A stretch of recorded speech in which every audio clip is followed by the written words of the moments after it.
Então, a gente iniciou nossa gravação, então vamos começar nossa aulinha aqui. Então, vamos lá, pessoal. Hoje, a partir de hoje, né, hoje e na próxima aula, a gente vai conversar um pouquinho sobre medidas separatrizes, certo? Então, o que que são essas medidas separatrizes? Então, olha lá, elas dizem respeito a uma medida de posição que divide um conjunto de dados em partes proporcionais, certo? Então, quando a gente estava falando lá em medidas de posição, sendo as medidas de tendência central, a gente dividia o nosso conjunto de dados em duas partes, né? Uma parte menor do que a maioria, a metade dos dados, e uma parte maior do que a metade dos dados, né? Então, eram as medidas de tendência central. Então, quando eu tinha lá, por exemplo, a minha mediana, isso significa que metade dos meus números estavam abaixo da mediana e metade dos meus números estavam acima da mediana, né? Então, eu dividi o meu conjunto de dados em duas partes, né?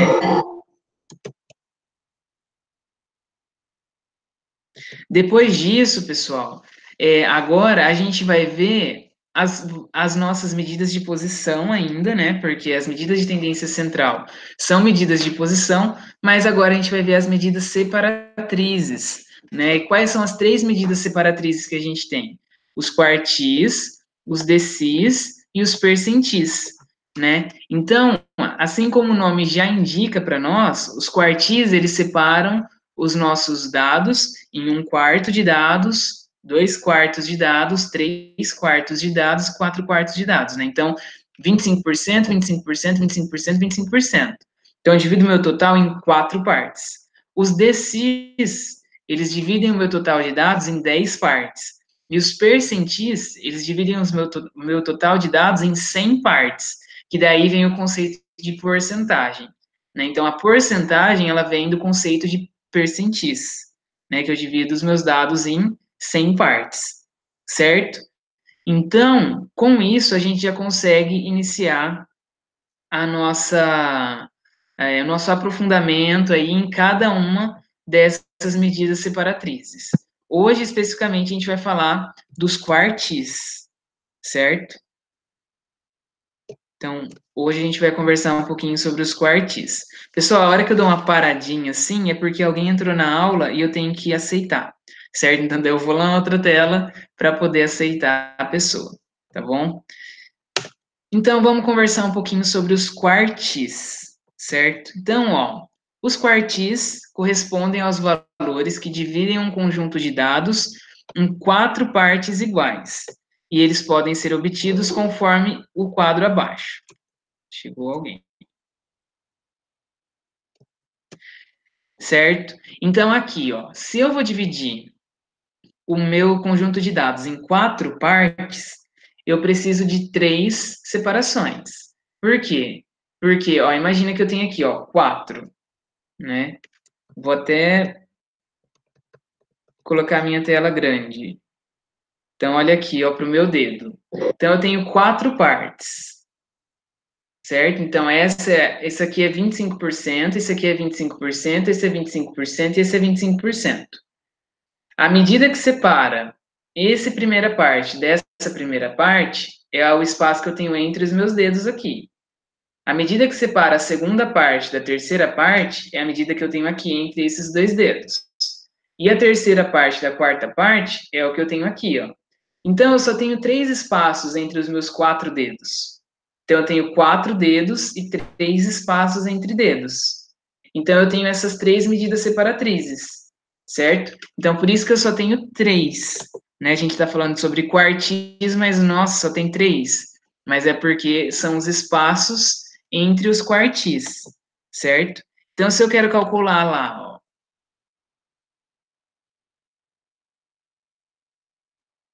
o primeiro quartil, que seria esse aqui, eu vou ter que pegar o P, é a posição. Então, eu vou calcular a posição em que está o meu quartil.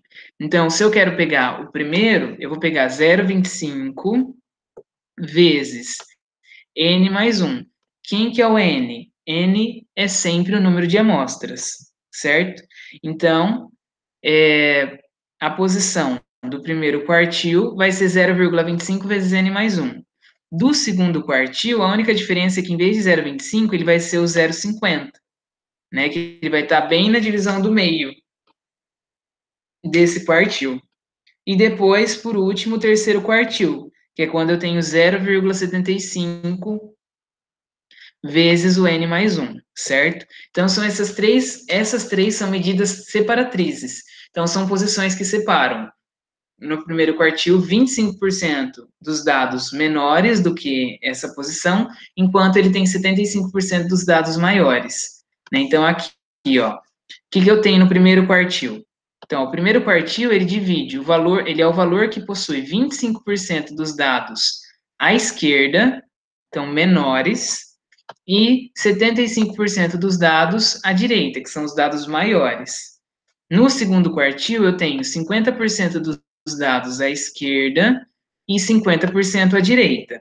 E no terceiro quartil é o contrário do primeiro, porque eu tenho 75% dos dados à esquerda e 25% dos dados à direita, certo?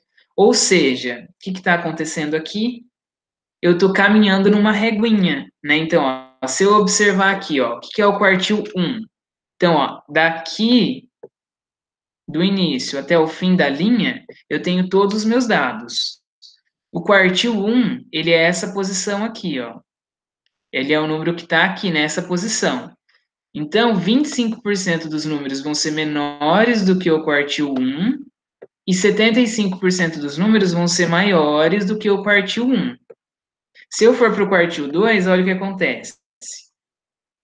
Ele se desloca aqui, ó, para o meio. Então, o quartil 2 ele está no meio do meu conjunto de amostra. Então, 50% dos números são menores que ele, 50% dos números são maiores do que o quartil 2. E o quartil 3 é exatamente isso. Ele está aqui, ó, já quase no fim da minha reguinha de amostras, e eu só tenho 25% dos números maiores e 75% dos números menores, certo? Com isso, pessoal, ficou mais claro o que são esses quartis, né? Então, os quartis são exatamente os que a gente calcula que estão separando números que são menores e maiores em determinada proporção, dependendo do local onde eu estou na minha reta. E lembrando que os quartis dividem o meu conjunto em 4 partes, né?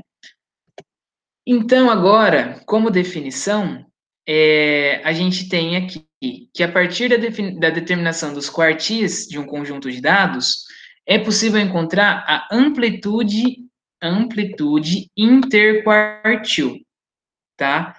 Isso é uma característica que me deixa entender quais são os números que eu tenho mais centralizados na minha amostra, né? Então, ó, a amplitude interquartil é a diferença entre o terceiro quartil e o primeiro quartil, tá? Ou seja, então aqui, ó, amplitude interquartil, que é o IQR, vai ser o Q3 menos o Q1. Então, o número que eu encontrar como Q3 vai ser minha terceiro quartil, e eu vou subtrair o número que eu encontrar como primeiro quartil. Então, se eu observar na régua, quem que é o meu interquartil? Minha amplitude interquartil é a diferença entre esse número e esse número aqui, certo? Para quê? Para eu saber aqui, ó, quais são os meus números que estão centralizados na minha amostra, tá? Isso também é uma medida de tendência central, é uma medida centralizada das minhas amostras, certo? Isso é amplitude interquartil, certo?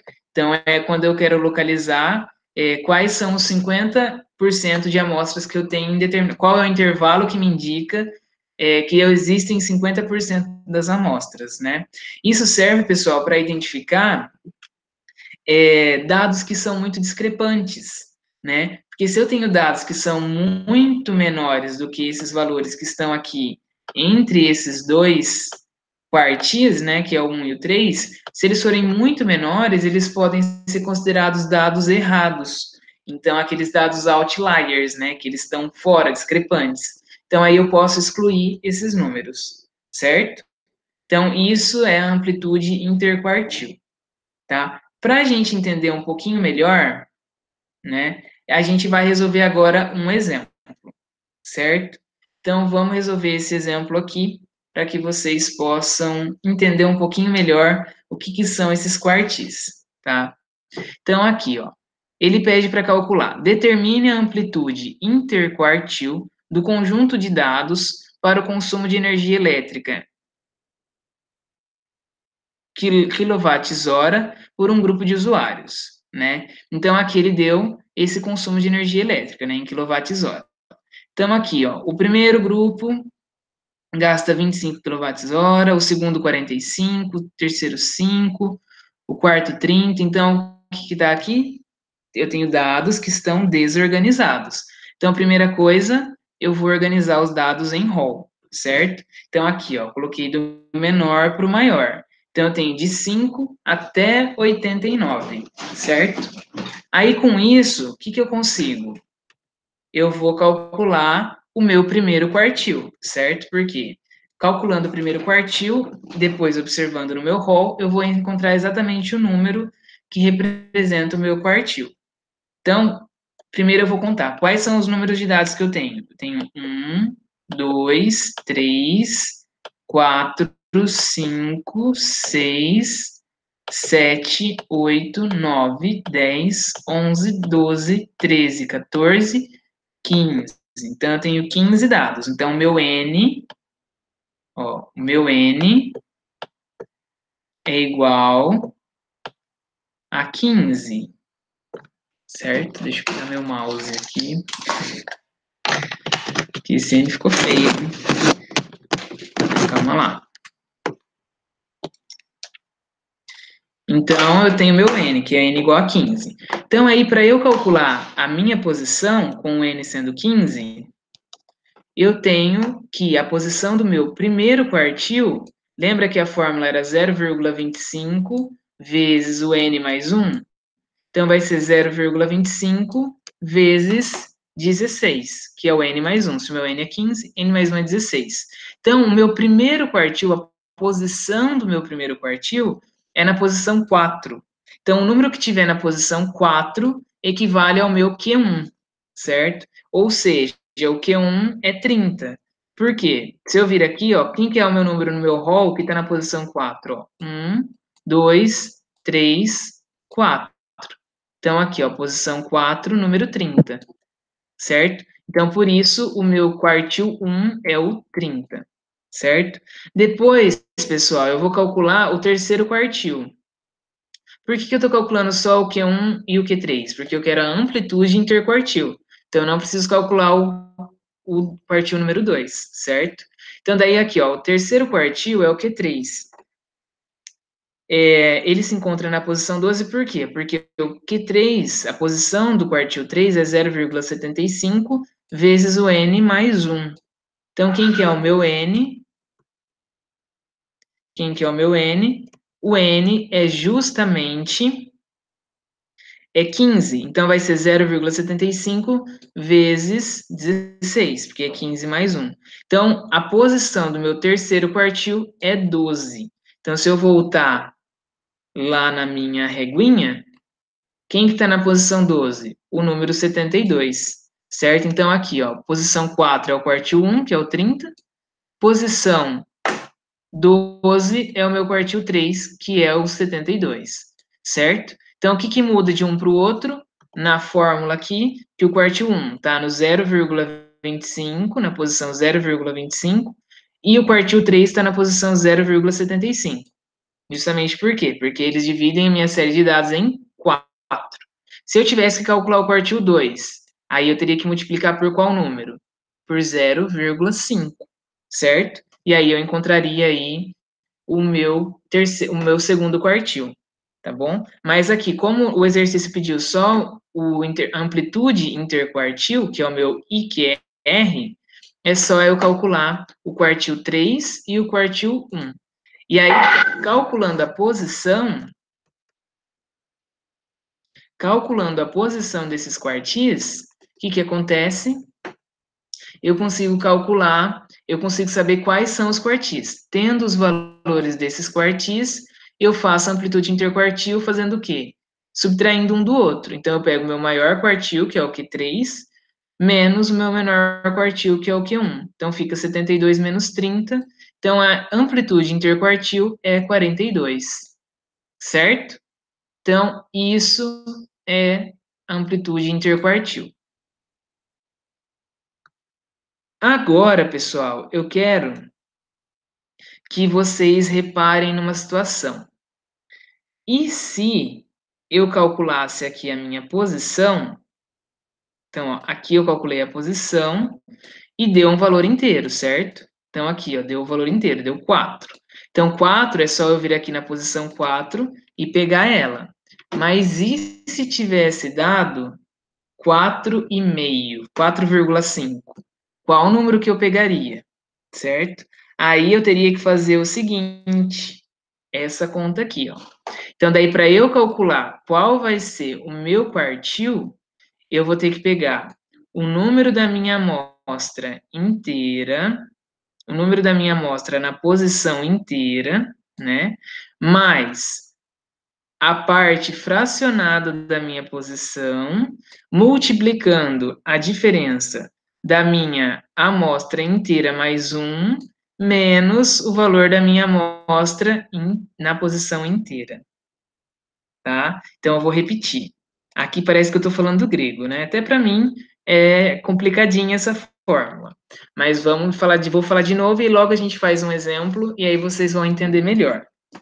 Então, ó, quando eu tenho uma posição que ela é um número não inteiro, né? Então, no exercício ali a gente teve uma posição 4, certo? Mas e se não tivesse dado um número inteiro? Se tivesse dado um número quebrado, por exemplo, 4,5. Então, se tivesse dado 4,5, como que eu calcularia a minha posição? Que daí não seria só pegar o meu número. Então, eu teria que observar aqui, ó, que eu tenho uma parte inteira do meu número, que seria o 4, e uma parte fracionada do meu número, que seria o 0,5, certo? Aí, o que que eu teria que fazer? Eu teria que ver qual é a amostra, então, qual que é o valor da amostra x da parte inteira, que seria, então, qual é a amostra que está na posição 4.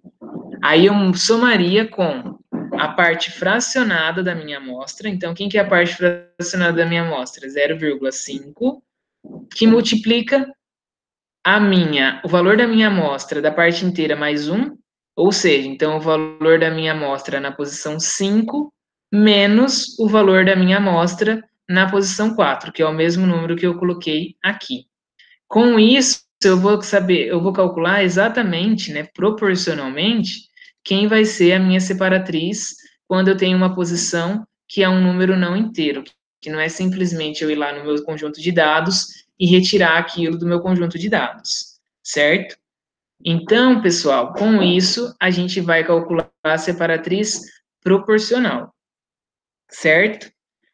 Vamos fazer um exemplo para ficar um pouco mais claro. Então, aqui, ó, calcule o terceiro quartil para os dados da idade de um grupo de pessoas. Então, aqui a gente tem os dados da idade de um grupo de pessoas e ele quer o terceiro quartil. Então, se ele quer o terceiro quartil, ele quer o número Q3, tá?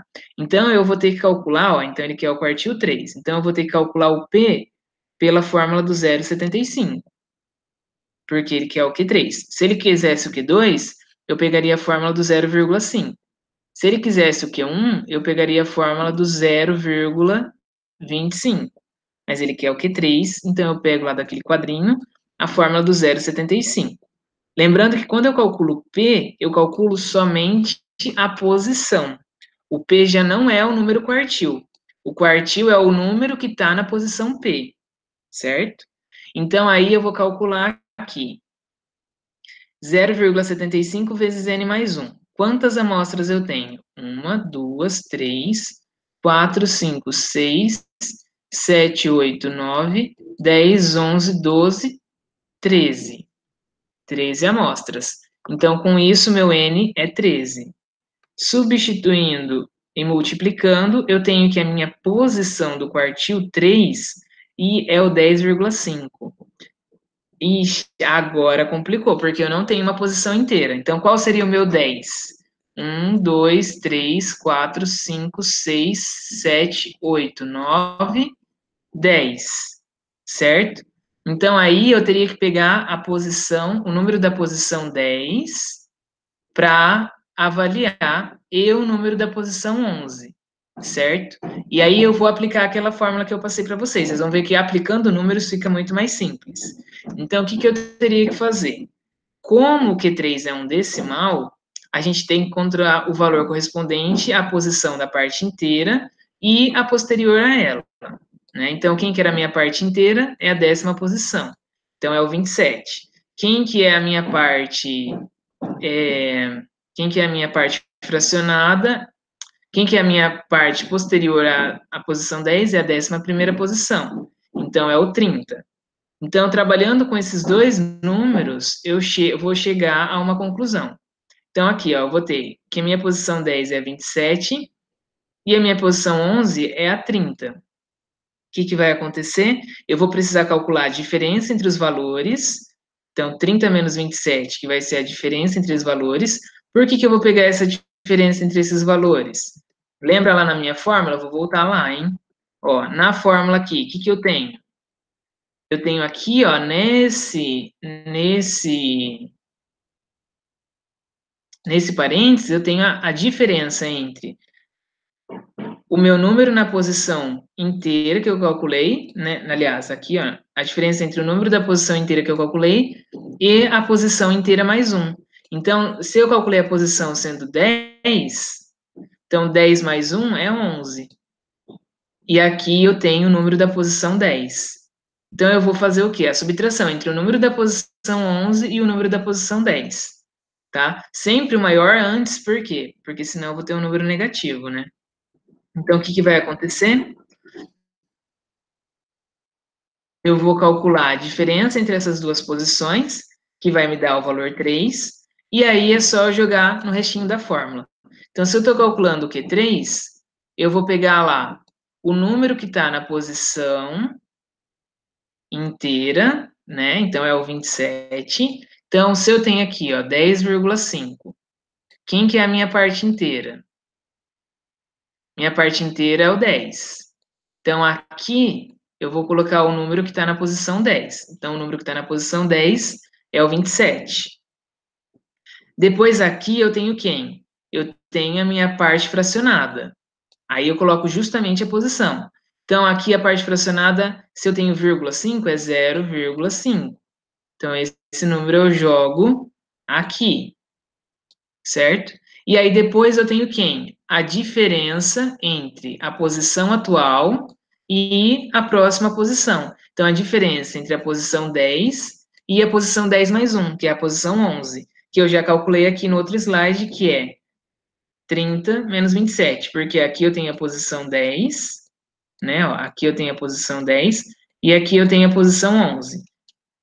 Então, vai ser 30 menos 27, que vai me dar o intervalo aqui de 3. Fazendo essa continha, eu vou ter aqui 27 mais 1,5. Ou seja, o quartil 3 é 28,5, certo? O que isso quer dizer? Que 75% dos indivíduos têm idade inferior a 28 anos e meio, enquanto 25% dos indivíduos, que é o restante, têm mais do que 28 anos e meio, certo? Então, quando eu tenho essa coisa do número quebrado, é só eu substituir aqui nessa fórmula. Mas e se desse 10, peraí.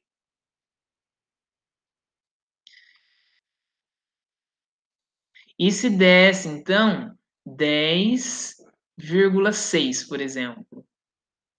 Então, aí eu teria que pegar aqui, ó, o número que está na posição 10 e jogar aqui. Então, continua sendo 27, mais a parte fracionada desse número. Então, quem que é a parte fracionada desse número? É o 0,6. Por quê? Porque é o número que está depois da vírgula. Então, se era 10,5, a parte fracionada é 0,5. Se é 10,6, a parte fracionada é 10,6. Daí eu jogaria aqui 0,6.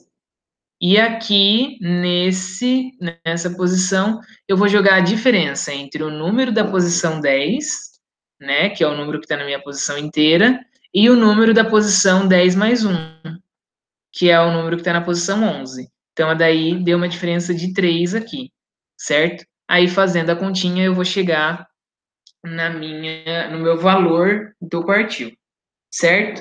Essa é a diferença quando eu tenho um número inteiro na posição do quartil ou um número quebrado na posição do quartil, tá bom? Pessoal, para a aula de hoje, essa é o conteúdo, certo? Eu deixei um exercício para vocês lá desse conteúdo para vocês resolverem e postarem no fórum, tá? Como que a gente vai fazer? A gente vai fazer o seguinte: hoje vocês vão resolver esse exercício e ele não vai nota. No começo da próxima aula, a gente vai corrigir o exercício, né, que eu postei no fórum hoje para vocês. Vocês vão poder ver. Ah, eu já vou pôr já. Já era para eu ter posto o slide e não coloquei, mas eu coloco e daí vai dar para acompanhar. Aí o que vai acontecer? Corrigindo esse exercício, a gente já vai poder tirar as dúvidas que ficaram pendentes a respeito dessa parte da disciplina. Aí a gente dá uma continuidade, aí a gente vai conversar um pouquinho sobre os decis e os percentis, e aí o próximo exercício do fórum já vai ser valendo nota, tá? E aí ele vai envolver tanto o conteúdo de hoje quanto o conteúdo da próxima aula, porque eles são conteúdos parecidos, e aí vocês já vão ter um pouquinho mais de propriedade para resolver esse exercício. Então, aproveitem o exercício de hoje para treinar, postem lá no fórum, se possível, até meio-dia, que é o horário da nossa aula, então tem um tempo aí bem tranquilo para resolver. E aí, na próxima aula, a gente começa resolvendo esse exercício para tirar as dúvidas. Depois disso, eu vou passar uma parte a mais da disciplina, um passo a mais, e aí vai ter um exercíciozinho valendo nota, certo? Pessoal, ficou alguma dúvida por enquanto? Deixa eu ver as mensagens, que eu não tinha visto ainda. Ó, Sônia, a aula está sendo gravada, eu vou disponibilizar para vocês assim que acabar. O slide eu vou postar. E é isso, tá? Parece que é difícil, pessoal, mas não é. Vocês vão perceber que não é difícil aplicando agora na prática, tá? Uma dica minha, né? Vocês têm que separar. O valor que é calculado lá no P não é o número que você está buscando. Quando a gente fala quartil, ele é um número que tem que ser parecido com a amostra, né? Agora, quando eu estou buscando a posição do quartil, que é a primeira conta que eu faço, eu só quero o posicionamento dele. É o mesmo caso lá para a mediana. Então, a mediana, como que a gente buscava? A gente buscava a posição da mediana, a gente calculava a posição da mediana, e aí, com base na posição da mediana, a gente pegava o número dela, né? Agora é basicamente a mesma coisa, só que a gente está buscando posição em outros locais do meu conjunto de amostra, né? Que são os quartis. Então, tem o primeiro quartil, o segundo quartil, o terceiro quartil. Para o primeiro quartil, o meu número que eu vou multiplicar lá vai ser o 0,25. No segundo quartil é o 0,5. No terceiro quartil é o 0,75, certo? Então, fazendo esses três quartis, né, a posição desses três quartis, eu consigo localizá-los no meu conjunto de amostra, só que só é possível localizar se eles estiverem organizados em rol. Então, eles têm que estar organizados, tá? Ou em forma crescente ou em forma decrescente. Sim, eu vou anexar o slide para vocês agora, tá? Eu vou parar a gravação aqui.